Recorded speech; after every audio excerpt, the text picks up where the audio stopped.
Hello guys from Plant Reviews. Today the 20th of May, so last day of mid-spring or first day of late spring, not too sure, and I will talk now about Scilla peruviana, the Portuguese squill that was recently renamed Oncostima peruviana by taxonomists. Other common names include the hyacinth of Peru, Cuban squill, or Portuguese squilla, sorry, Perusilla. This species is native, unlike the scientific name suggests, not of Peru, but instead of the Western Mediterranean region, so Portugal, Spain, Italy, and Northwest Africa.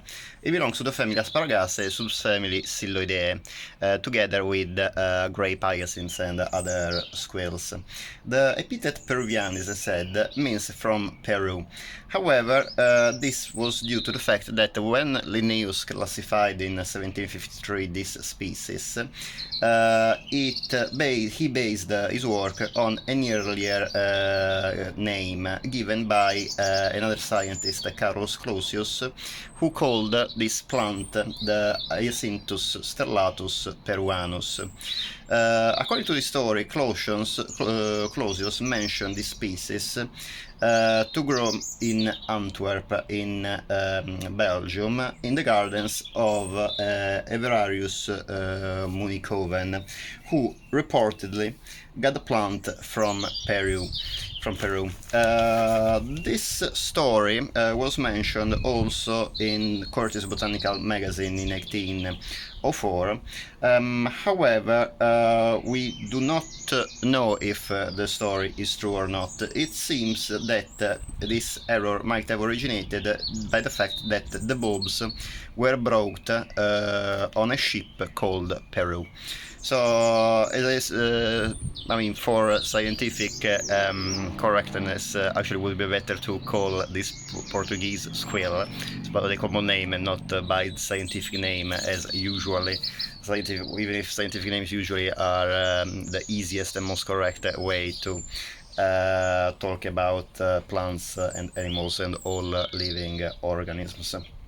By the way, being back about the Portuguese squill, this is a bulbous herbaceous perennial plant. The bulb is about 6 to 8 centimeters in diameter, and it's white with some covering of brown scales.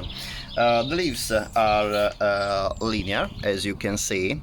These are the leaves of the Portuguese squill that are already a little bit withering, as you can see.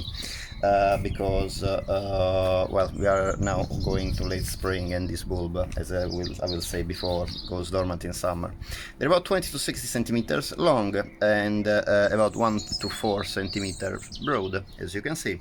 And each spring are produced 5 to 15 leaves.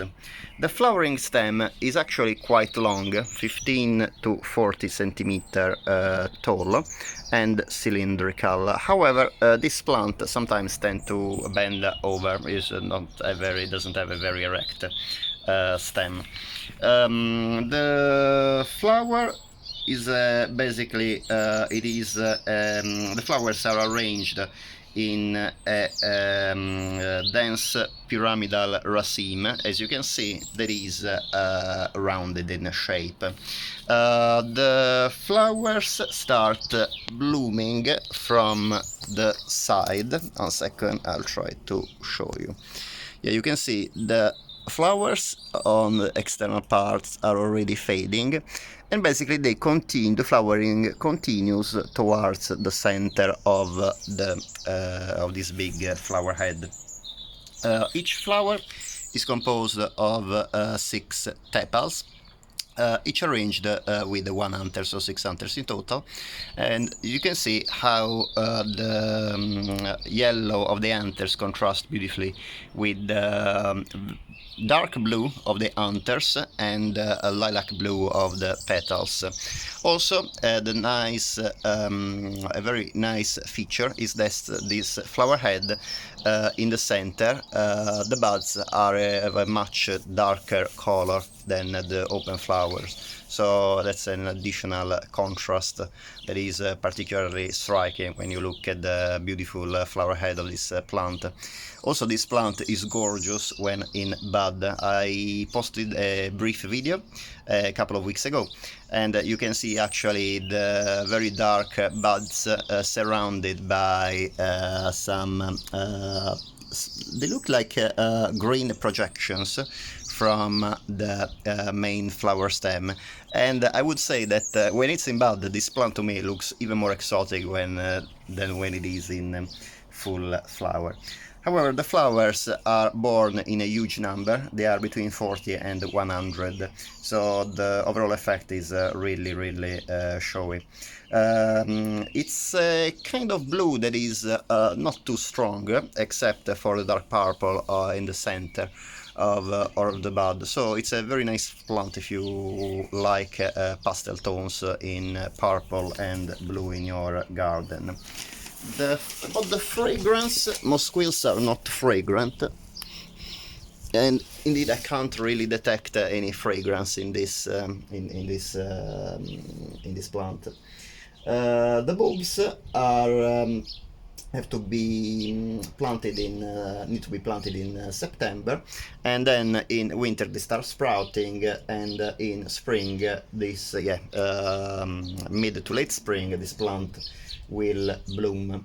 After the blooming, the leaves, as you saw a few minutes ago, start withering, and it goes dormant in summer. It's very important that this plant observe a dry rest in summer. So if you have it in the garden, remember not to overwater the area where these bulbs, where the plant are located. Once the leaves dry out, again, just try not to water the area, or at least water it as less as possible. About the hardiness of this plant is hardy in most of the UK, and there are many gardens who have beautiful groups of Portuguese squill. However, in some of the coldest areas in the UK, it's better not to expose the bulb outdoors in winter, because it can take some frost but can't really stand prolonged sub-zero temperatures.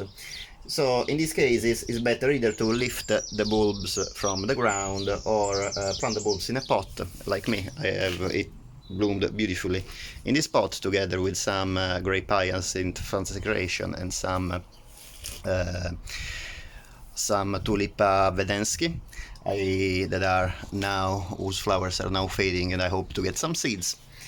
And I will see if any pollinators decided to pollinate this plant. I think so, because usually blue flowers are very much loved by the pollinators, and with all these flowers hopefully I will get some seeds as well from the Portuguese squill.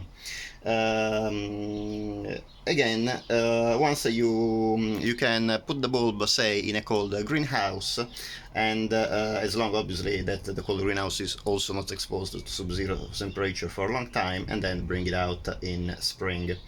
As I said, the plant need to observe a dry rest. So if you live in a very wet area, that's also is very important that this plant was grown in full sun and very well drained soil. I fertilize this plant once every 2 weeks, and so far so good. Looks very it grew very well, and very happy it bloomed. Sometimes Portuguese squill might not bloom every year, so if you really like these flowers coming back year after year, it's better if you have little group of them, so you will reliably expect at least some of the beautiful flowers every year. However, other than that, I found this plant extremely easy to grow, and also very beautiful for the big flower head, both as a pot and also in gardens where this plant is grown. Definitely a plant that I would not recommend if you are looking for a fragrant plant, but I would definitely recommend if you are looking for a plant in pastel tones and you like bluish and purplish color, and to be placed in pots or in the front to mid border. Sorry for the music, but there's a guy passing by now riding a bike, and well, with this music at the end of the video, I'll say you goodbye. If you like my videos, it would be great if you can subscribe. If you don't like them, also please leave a comment and I will try to make my videos better. Thank you very much, and I'll see you next time. Bye.